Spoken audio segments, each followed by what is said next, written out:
Atos dos Apóstolos, capítulo 16, verso 6. Amém? Diz assim o texto: e percorreram a região frígio-gálata, tendo sido impedidos pelo Espírito Santo de pregar a palavra na província da Ásia. Chegando perto de Mísia, tentaram ir para Bitínia, mas o Espírito de Jesus não o permitiu. E tendo contornado Mísia, foram a Troia. À noite, Paulo teve uma visão na qual o homem da Macedônia estava em pé e lhe rogava, dizendo: passe à Macedônia e ajude-nos. Assim que Paulo teve a visão, imediatamente procuramos partir para aquele destino, concluindo que Deus nos havia chamado para lhes anunciar o Evangelho. Senhor, mais uma vez nos apresentamos diante de Ti e pedimos por misericórdia e graça nesta noite. Nós dependemos do Senhor para entoar louvores a Ti nessa noite. O Senhor foi bondoso conosco, nos permitiu fazer. Dependemos do Senhor para entregarmos ao Senhor dízimos e ofertas na Tua casa, que o Senhor também nos permitiu fazer, Senhor. Dependemos de Ti, ó Deus, para que pudéssemos estar, ó Senhor, em adoração, em louvor, em intercessão, para aqueles que não puderam estar aqui hoje, para aqueles que não tiveram condições para estar conosco, e o Senhor já ouviu a nossa oração também. Mas agora pedimos mais uma vez por graça e misericórdia para compreendermos a Tua palavra. Precisamos que o Senhor fale conosco nesta noite. Precisamos ouvir a Tua voz, precisamos ouvir o Teu Espírito. Sabemos que Tu és um Deus vivo, conforme cantamos, conforme declaramos aqui, conforme lemos já na Tua palavra. E é muito bom para nós entender essa dinâmica do Senhor. O Senhor é vivo e se move de acordo com a Sua vontade, com a Tua bendita e soberana vontade para nós. E nesse momento queremos, ó Deus, que essa vida do Senhor se manifeste através da Tua palavra, para que possamos compreender, para que possamos, ó Senhor, ser tocados por Ti, ser aperfeiçoados nessa noite mais desta vez. E em compreendendo a Tua palavra, queremos, ó Senhor, que o Senhor nos ajude a termos a força e o poder necessário para colocar em prática aquilo que falaste conosco, para sermos, ó Senhor, transformados e conformados de acordo com a Tua vontade. Em nome de Jesus oramos, agradecidos. Amém. Assentados.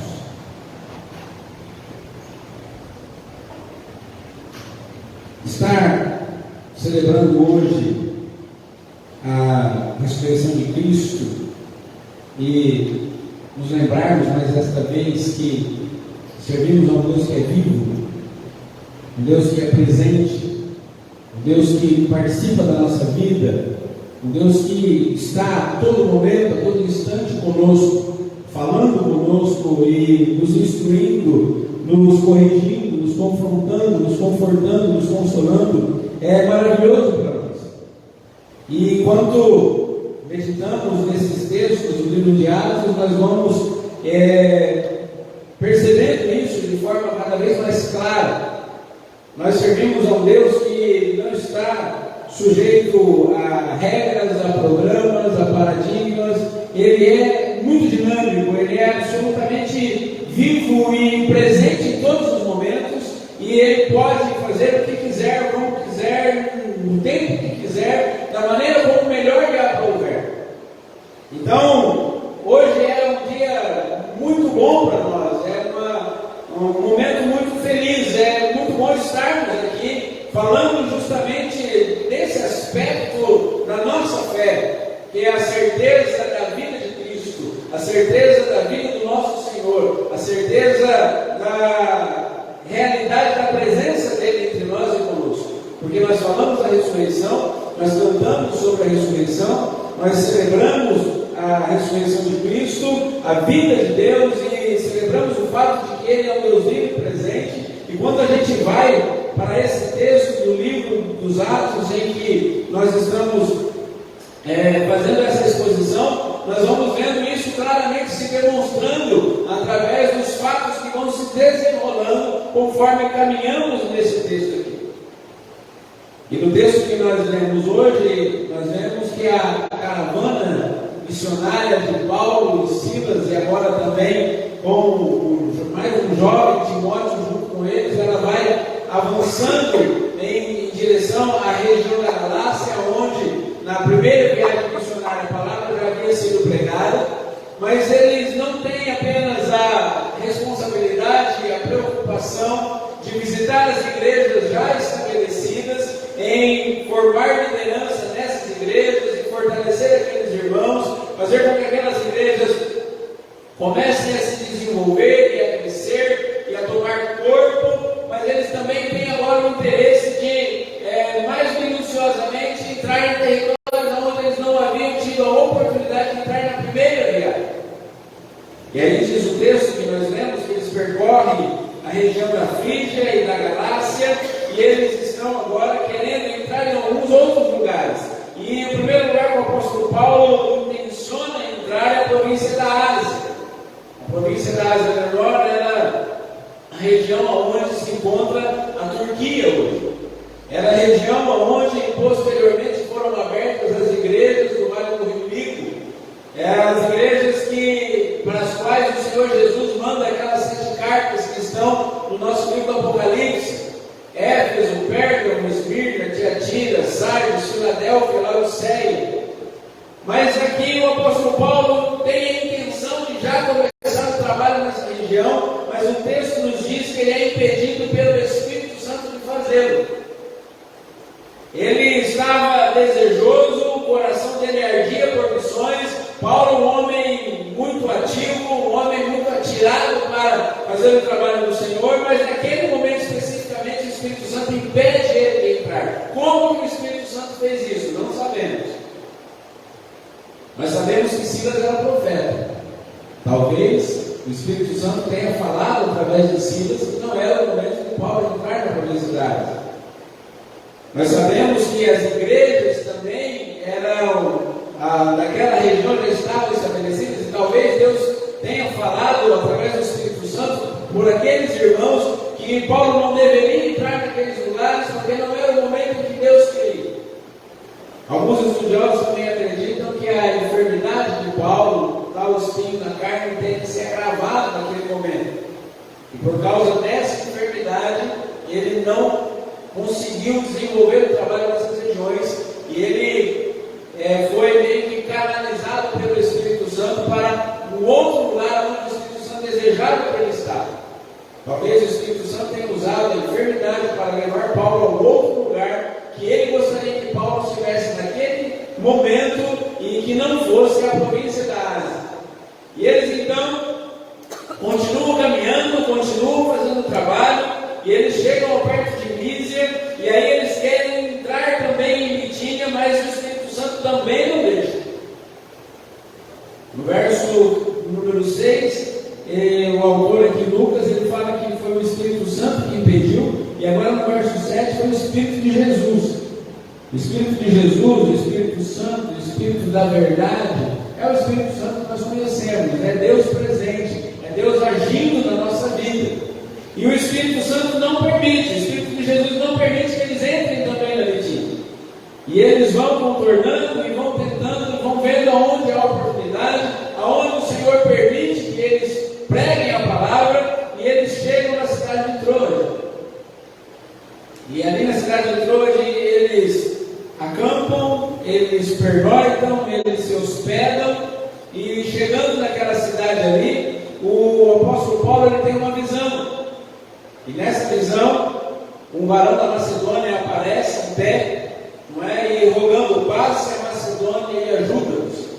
O apóstolo Paulo está nessa cidade, e agora ele tem uma visão que ele entende ser o Espírito Santo falando com ele, e o Evangelho agora ia ser pregado na Europa.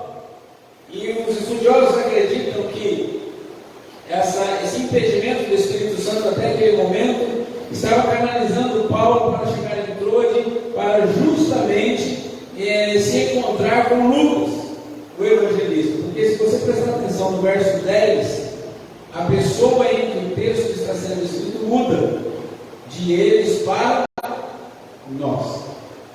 Verso 10: assim que Paulo teve a visão, imediatamente procuramos partir para aquele destino. Entrou a caravana missionária se encontra com Lucas. Lucas era médico. Então, possivelmente, de acordo com alguns estudiosos, mas isso não é uma doutrina, nós estamos estabelecendo isso aqui, possivelmente o Espírito Santo impediu Paulo de entrar na Ásia Menor por causa da enfermidade, proibiu Paulo de entrar em Bitínia por causa da enfermidade, e ele estava procurando o médico, e o médico que ele precisava era o médico Lucas, que estava na cidade de Troas, aguardando por ele. Provavelmente Lucas era natural daquela região e estava ali preparado pelo Espírito Santo para não só cuidar daquela enfermidade momentânea do apóstolo Paulo, mas para se juntar a essa caravana, e agora eles vão juntos para a Europa e entram juntos na Macedônia, aonde o médico amado Lucas seria um obreiro importantíssimo para estabelecer a igreja na Europa. Lucas era grego. E então agora, eles tendo a visão de Deus, eles tendo a direção de Deus, eles tendo agora o companheiro preparado pelo Espírito Santo, eles então agora dizem assim: será que agora é o momento então de nós tomarmos a decisão de partir para aquele destino? O apóstolo Paulo, tendo essa visão, ele compartilha com os irmãos, e quando ele compartilha isso, todos eles procuram. Lucas escreve que procuramos partir para aquele destino, porque agora eles concluem que Deus havia chamado aquela caravana para anunciar o Evangelho naquela parte do Império Romano, aonde a pregação da palavra ainda não havia sido realizada.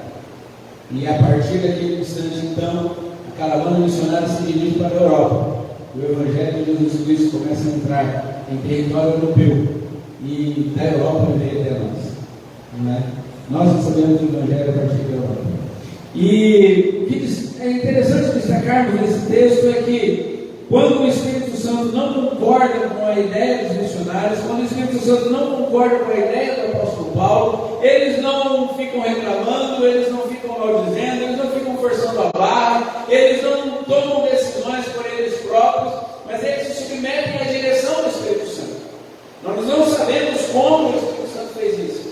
Se foi de forma mais tranquila, mais educada, mais polida, não é, mais carinhosa, ou se o Espírito Santo fez isso de forma mais incisiva, mais dura, não é? Mas é fato que nem o apóstolo Paulo, nem Silas, que era profeta, nem as igrejas da região, nem Timóteo, que estava com eles recentemente, nenhum deles tinha o direito, tinha a autoridade de fazer o que queriam.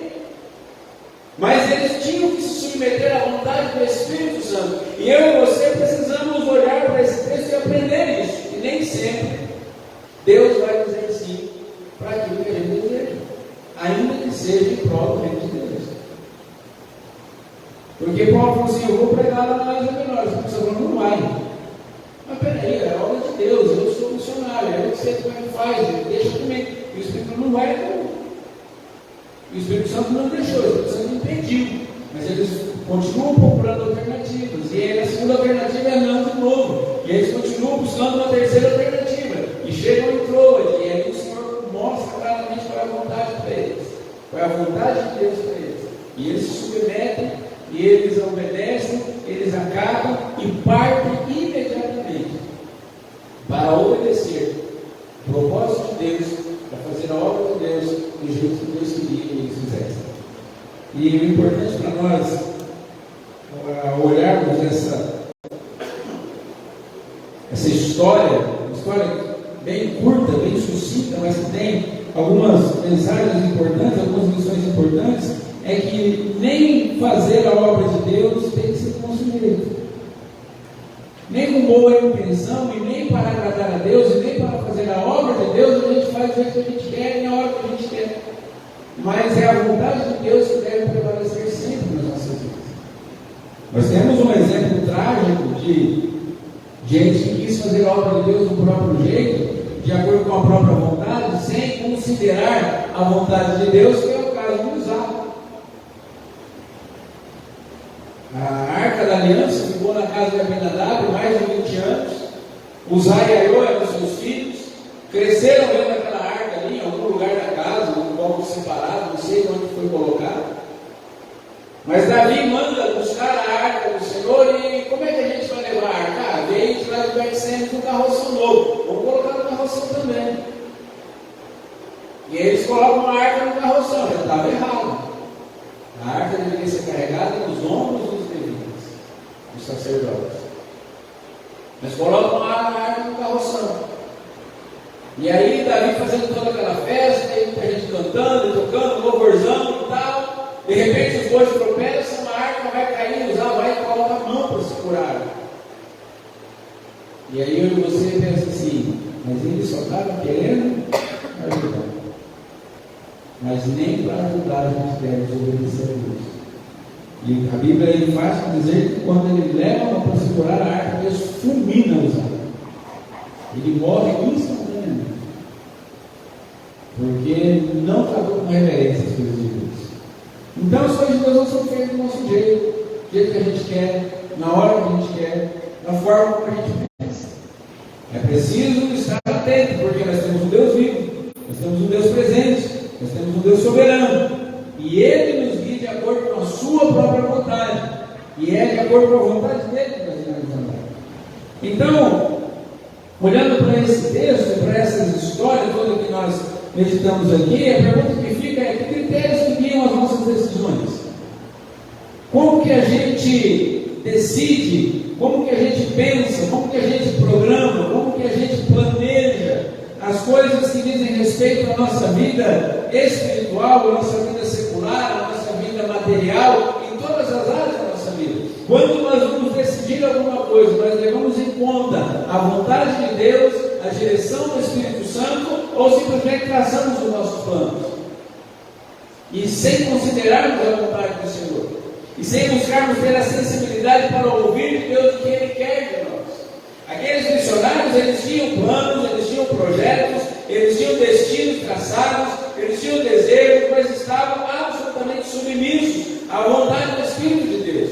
E no momento em que o Espírito de Deus diz não, eles imediatamente ajustam o curso da viagem, eles ajustam o percurso que estavam fazendo, porque alguém já disse que manda quem pode e obedece quem tem juízo, ou obedece quem tem esposa, né?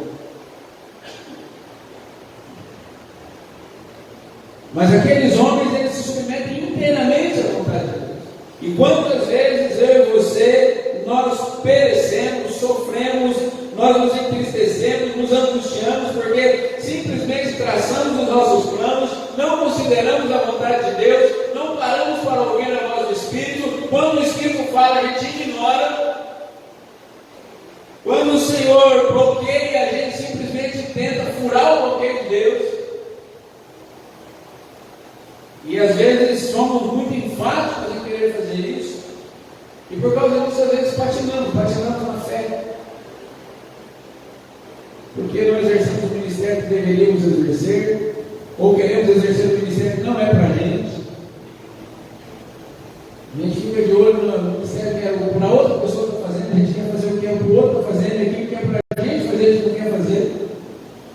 A gente vai patinando na fé, a gente vai patinando na vida financeira, vai patinando no casamento, vai patinando em todas as áreas da vida, porque queremos a qualquer custo obter aquilo que não é para nós, no momento que o Senhor não tem isso para a gente, enquanto deveríamos estar desfrutando do caminho que o Senhor vem traçando para a gente.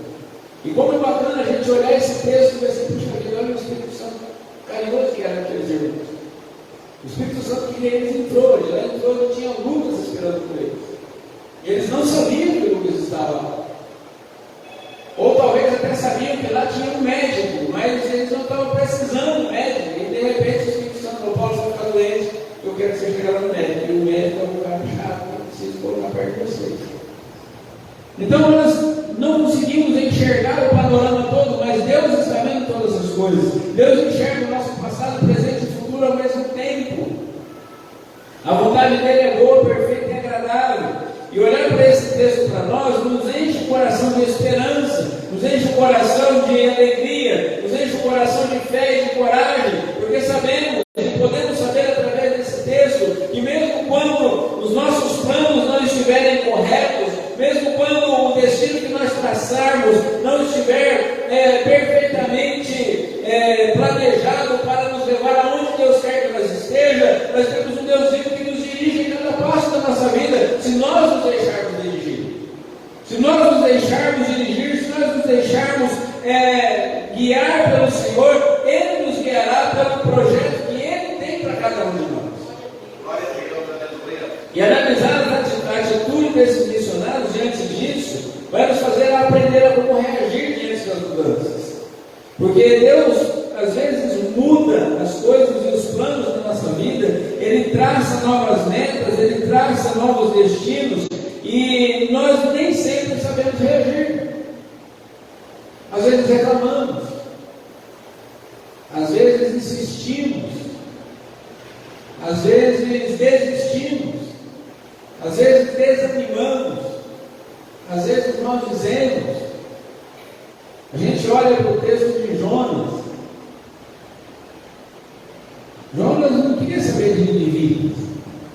E aí Deus fala assim: Jonas, eu vou salvar meu povo lá. Jonas, não quero saber de salvar esse povo. Eu não vou para lá. Deus fala assim: Jonas, vai lá para a cidade de Nínive, clama contra ela, porque a maldade dela subiu até mim. Eu não preciso com nada. Vou para longe de lá. Então, se Nínive ficava para o lado de Catanduva, o Jonas foi para Jales. Eu quero ir para bem longe desse lugar. Porque se o Senhor vai destruir, eu quero mais aquele ser um simples mesmo. E aí o Jonas foge, e aí acontece tudo que os irmãos não conhecem, ou pelo menos a maioria das pessoas conhecem. Né? A gente fica um tempo já andando na fé, e quando a gente vai falar do texto bíblico, fala para você: todo mundo conhece, assim, nem todo mundo conhece. Eu sei que aqui todo mundo conhece, mas tem gente nos assistindo à distância, talvez, que não conhece. Aliás, tem muita gente que conhece muita coisa daquilo que a gente já conhece da palavra de Deus. E o Jonas foge. Aí ele entra lá no barco, compra passagem no sentido contrário, e aí vem uma tempestade. Olha como o Jonas era crente.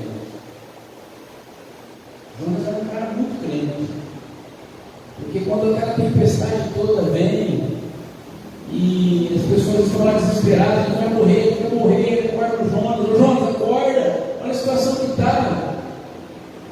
Aí o Jonas fala assim: não, gente, a culpa é minha, eu sou profeta de Deus, eu estou obedecendo meu Deus, e eu não quero que vocês morram, me joguem na água para que vocês não morram. Jonas é um cara crente, se dispôs a morrer no lugar daqueles marinheiros, os marinheiros não morrerem, talvez bem mais crentes que nós. E aí os caras: não, gente, não vai jogar na água, não, vamos jogar carne, vamos jogar isso, jogar aquilo. E os Jonas: não, gente, olha, me joguem na água.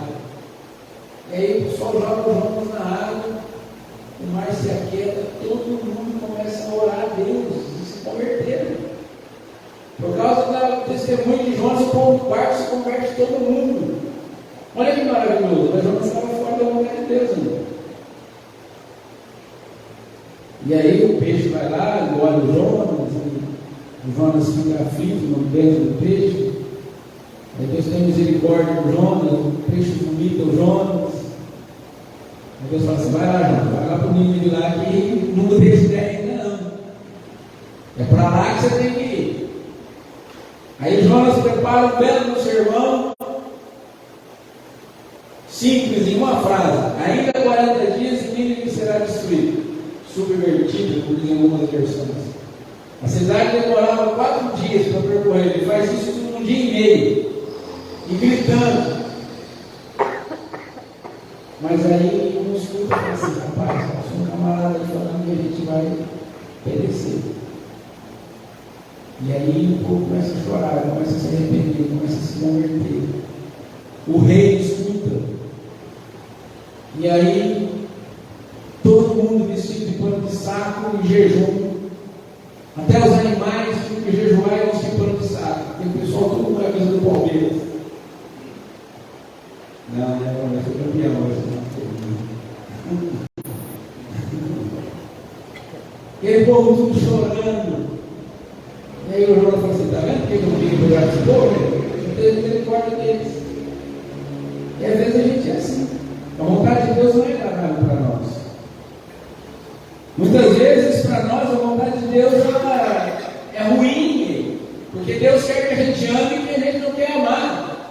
Deus quer que a gente perdoe, a gente não quer perdoar. Deus quer que a gente sirva onde a gente não quer servir. Deus quer que a gente faça aquilo que a gente não quer fazer. Deus quer que a gente tome atitudes que a gente não quer tomar. A gente não quer mudar a nossa conduta, a gente não quer mudar o nosso comportamento. A gente acha que o Espírito Santo tem que fazer aquilo que a gente quer que ele faça. Mas o Espírito Santo não quer saber se a gente é Jonas. O Espírito Santo não quer saber se a gente é Paulo, se a gente é Silas, se a gente é Timóteo. O Espírito Santo ele vem e ele vai dando ordens. Ele fala assim, olha, é por aqui. E nem sempre ele pega na nossa orelha, igual a gente fazia com a criança, e fala assim, vem cá e faz assim. Às vezes ele só fala. E aí a gente fala, eu não vou. Você fala, tá bom, vai se batendo aí, a hora que você cansar, você fala. Aqueles missionários, eles não se preocuparam com nada disso. Eles simplesmente se submeteram à vontade do Espírito. E agora eles estão caminhando em direção à Europa para anunciar o Evangelho de Jesus Cristo. Lugar onde Deus queria que eles estivessem, no momento em que Deus queria que eles estivessem. O Evangelho seria pregado na Ásia? Seria. Paulo iria a Corinto, Paulo iria a toda a província da Cária, Paulo iria pregar em Éfeso. Nós vamos ver na sequência das nossas ministrações. Paulo teve um ministério extraordinário em Éfeso, mas não era naquela hora, não era naquele momento. E essas realidades todas, essa história toda, nos traz algumas lições. E a primeira lição que eu gostaria de compartilhar com os irmãos é que Deus tem um tempo, a hora e um lugar para cada propósito da nossa vida. E Ele não depende da nossa vontade para realizar. O que Deus quer fazer conosco, irmãos, Ele vai fazer do jeito que Ele quiser, a hora que Ele quiser, no tempo que Ele quiser. E Ele não depende da gente por isso. Não depende se a gente tem dinheiro ou não tem dinheiro, se a gente é forte, se a gente é fraco, se a gente tem condição, se a gente não tem. É bem verdade que a gente precisa estar sempre preparado, sempre melhorar, sempre conhecer mais, sempre procurar se desenvolver e estar pronto para as oportunidades. Mas Deus não depende de nós para fazer absolutamente nada. Deus não depende de mim para pastorear essa igreja aqui. Deus não depende de mim para liderar os irmãos aqui. Deus não depende de mim para liderar a minha família, a minha casa. Deus não depende de mim para fazer o trabalho que eu faço, secularmente. Se Ele me permitir fazer, é graça, é misericórdia, é porque Ele é bom, é porque Ele tem um propósito, mas Ele não depende de mim. Então eu preciso, a cada dia, eu preciso aprender que o tempo de Deus, a hora de Deus, o propósito de Deus estão absolutamente atrelados à vontade dEle. Vai acontecer as coisas que Ele quer que aconteça no tempo dEle, do jeito dEle para mim. E eu preciso estar sempre disposto a me submeter a Ele. Segunda lição que a gente aprende, no verso 8, é que quando as portas que a gente estabelece se fecham, nós precisamos estar atentos às novas oportunidades que Deus quer nos mostrar. Porque aqueles apóstolos, eles tinham uma direção clara: vamos entrar na Ásia. O Espírito Santo falou: não. Vocês vão entrar na Bitínia então? Também não. Mas logo à frente tinha Troia. Mas eu e você, às vezes, nós achamos que se não for do jeito que a gente queria, o mundo acabou. Ah, porque eu queria que fosse assim. Agora não é, então minha vida acabou. Nada mais faz sentido, não quero mais nada. Então, tudo acabou, tudo triste, tudo é ruim. E nem sempre é assim. Porque sempre quando o Senhor, às vezes, fecha portas que nós não sabemos que não seriam as melhores para nós, é porque Ele tem alguma outra oportunidade para nos mostrar. E é preciso que eu e você estejamos sempre atentos: Senhor, se não é agora, se não é nesse momento, se não é para cá, então estou pronto para o Senhor mostrar, eu estou aqui, estou à disposição. Porque senão a gente vai viver uma vida muito melancólica. Sabe aquela vida, como que seria se tivesse dado certo. Sério. Como seria se tivesse feito diferente? Seria diferente, mas não foi. Não é porque não foi que a vida acabou.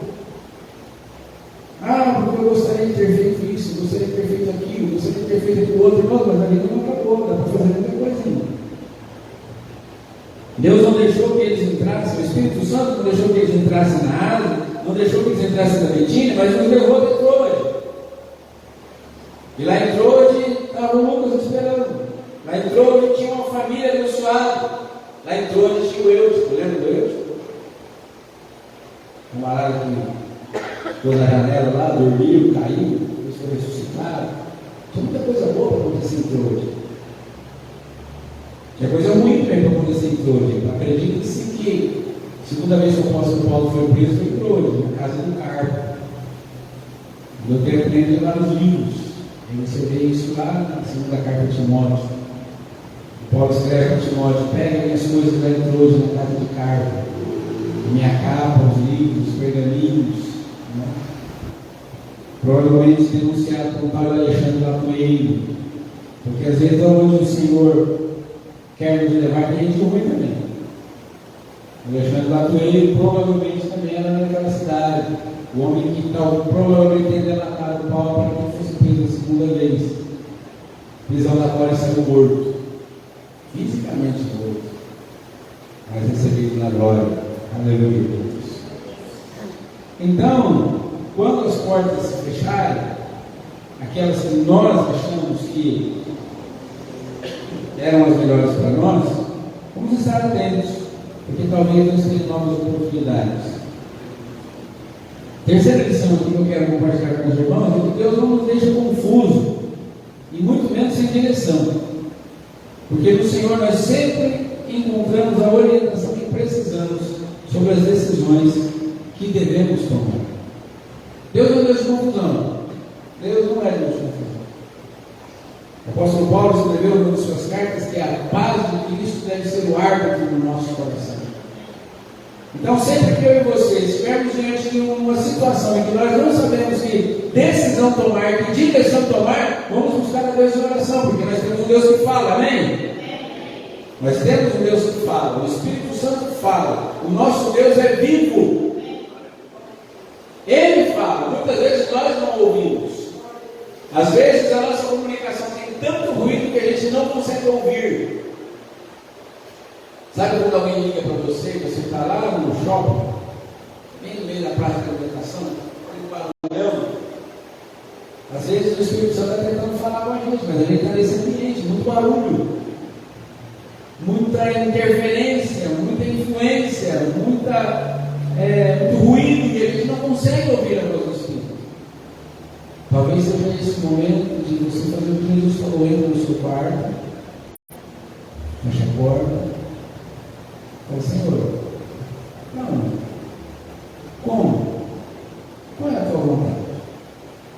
Porque assim, eu não sei que decisão tomar, mas eu quero me submeter à tua vontade. Eu quero me submeter ao Senhor. O Senhor tem um moço lá, tem que ir lá fazer o favor. Eu quero ouvir a tua voz. Nós precisamos, irmãos, parar para ouvir a voz do Senhor. Nós precisamos parar para deixar Deus falar no nosso coração. Nós precisamos estar atentos àquilo que o Senhor quer falar conosco. Porque Deus fala. Daniel tinha sobre ele um espírito excelente, diz a palavra do Senhor. Um homem que tinha uma sabedoria extraordinária. Serviu a vários reis diferentes na Babilônia.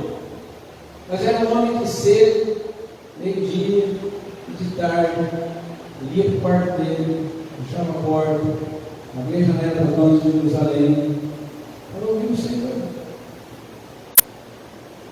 Mas aí a gente já levanta atrasado, já sai correndo, tem tempo para orar, não tem tempo para ler a palavra do Senhor, não faz um devocional, durante o dia está tão ocupado que não para para meditar um pouco na palavra, não tem tempo de oração. E aí a gente fica atribulado, eu não sei o que fazer, nada está certo, as coisas estão complicadas, está atribulado, eu não sei para que lado ir, mas já parou por o Senhor. Já parou para deixar o Senhor falar no coração? Já considerou a voz do Espírito? E às vezes a gente pensa, Senhor, o Senhor não fala comigo, e o Senhor está respondendo, eu estou tentando, né? Como é que faz? Às vezes a gente está igual o camarada lá na enchente. A enchente está subindo, e o pessoal, rapaz, sai daí, você vai morrer. Não, Deus é verdade. Eu vou ficar aqui porque Deus vai me salvar. E aí passa o camarada no barco. Rapaz, bora, a água está subindo. Não, eu vou ficar aqui, Deus é verdade. Daí a pouco passa uma lancha. Rapaz, olha, vem vindo mais água aí, sai, vem com a gente. Não, Deus vai me salvar, eu vou ficar aqui.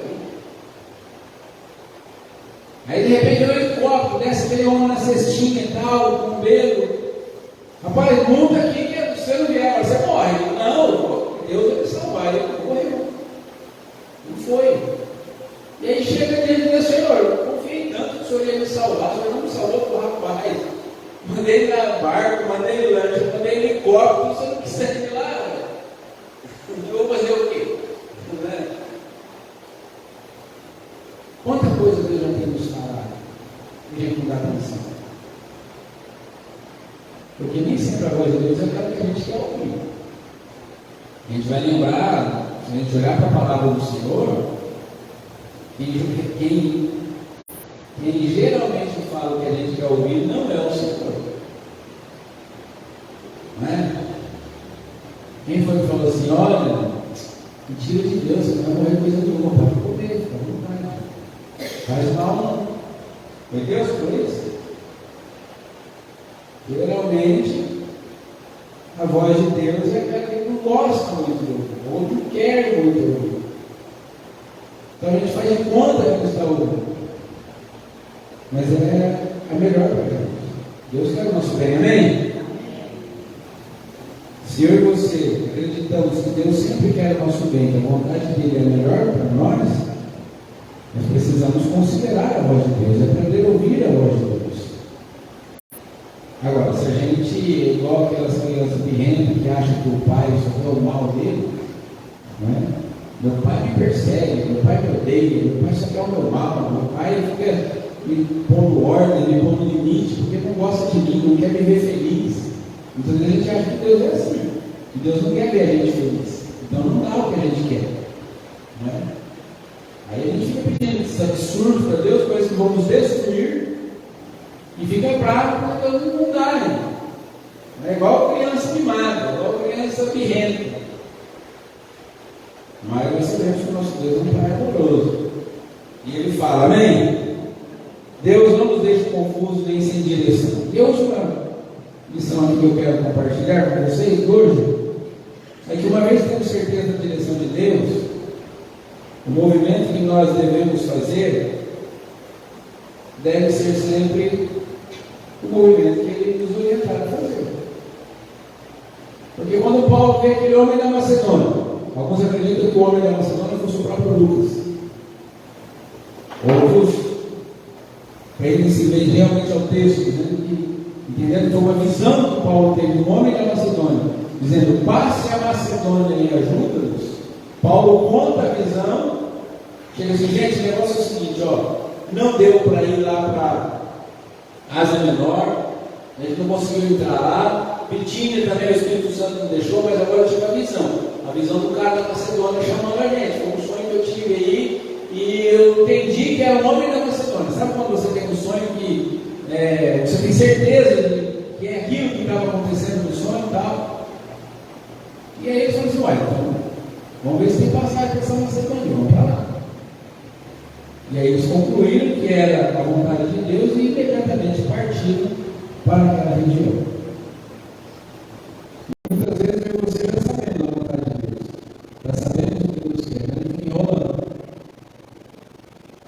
Muitas vezes o Senhor já falou conosco, já nos orientou, já nos mostrou onde a gente está errando, já mostrou o que a gente tem que fazer para consertar o erro, já nos orientou sobre qual é a saída para o problema que a gente está vivendo. Deus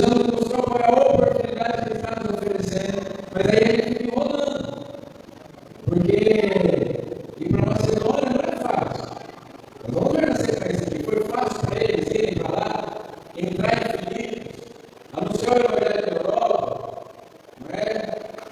Nós já temos um pouquinho a ideia do que vai acontecer na sequência.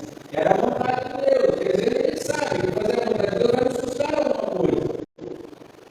Vai nos tirar da área de conforto.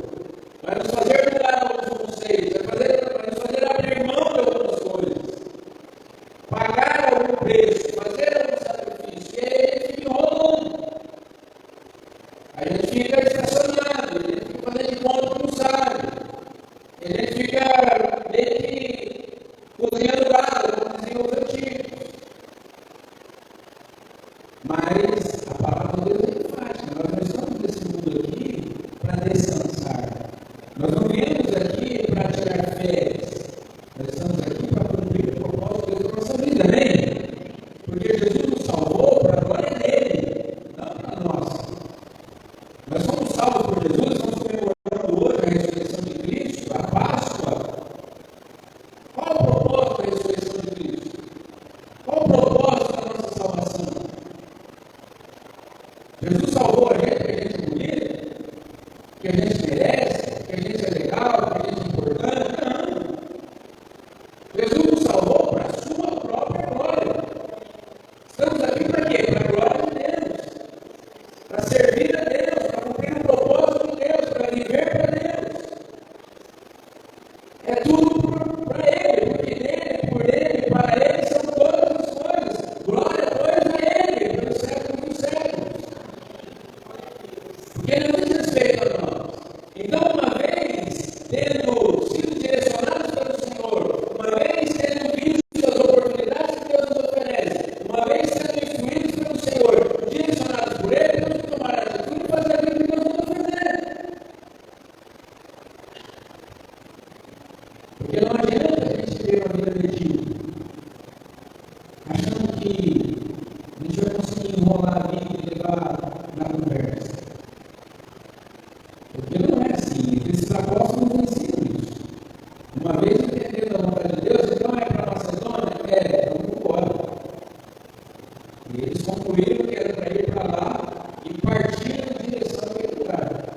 Foram para o porto, compraram passagem, navegaram, desembarcaram na Europa e entraram na cidade de Filipos, que é a primeira cidade da Macedônia. A primeira cidade da Europa a ser evangelizada. E aí a gente vai ver o que aconteceu na nossa sequência. Então, irmãos, a gente conclui dizendo o seguinte: já que a gente sabe que a vontade de Deus é boa, perfeita, agradável para nós, e que para experimentarmos essa vontade, nós precisamos renovar a nossa mente, conforme está em Romanos 12:2, então é preciso que nós estejamos atentos à voz do Espírito Santo e aos sinais que o Senhor nos dá. Porque se nós vivermos dessa forma, buscando sempre a direção de Deus, buscando sempre a vontade do Senhor para nós vamos tomar sempre as melhores decisões.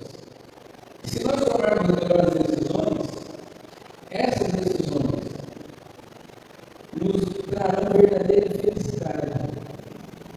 Uma vida direcionada pelo Espírito Santo. Uma vida com propósito. Uma vida de quem vive um relacionamento intenso com Deus. E essa vida feliz, essa vida com sentido, essa vida que vale a pena ser vivida, certamente glorificará o Senhor. E é para isso que nós estamos aqui.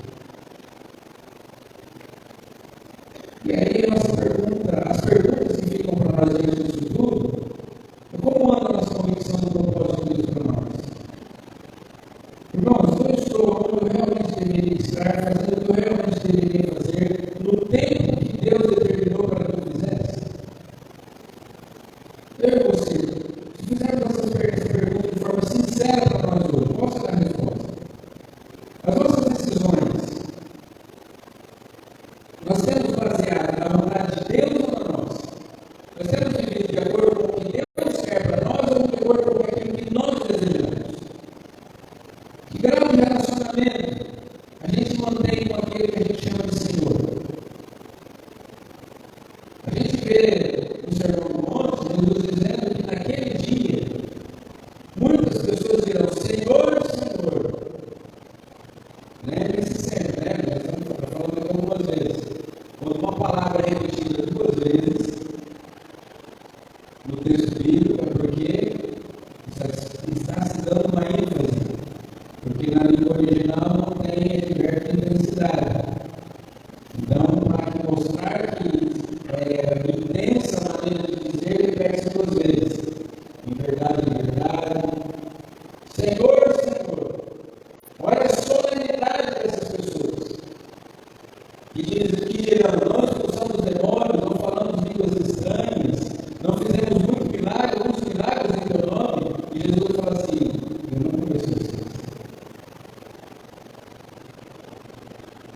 E isso nos dá região, porque muitos de nós têm línguas estranhas, têm milagres, ressuscitando mortos, não estão fazendo.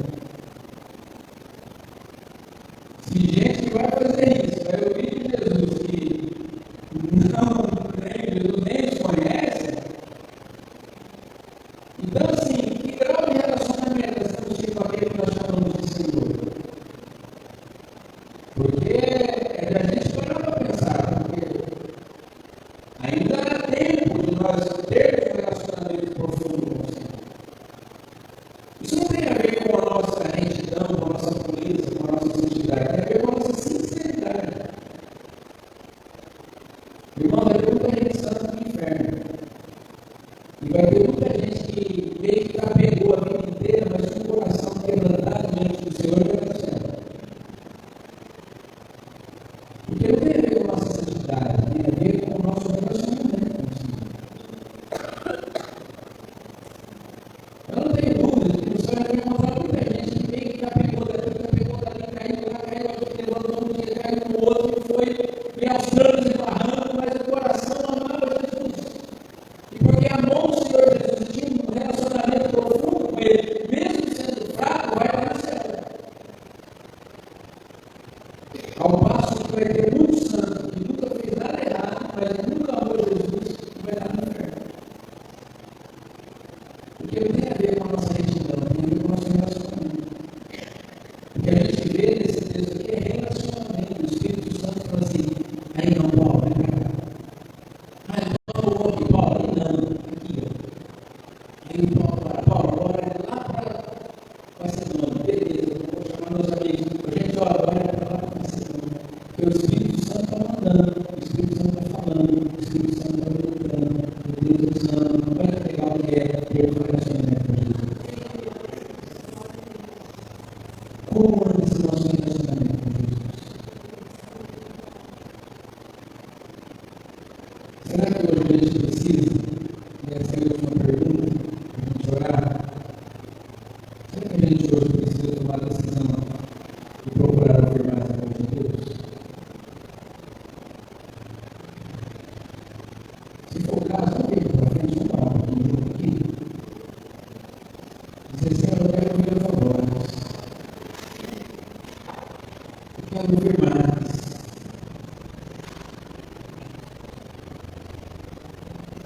Vem para frente, vamos orar um pouquinho juntos, antes de gente nascer.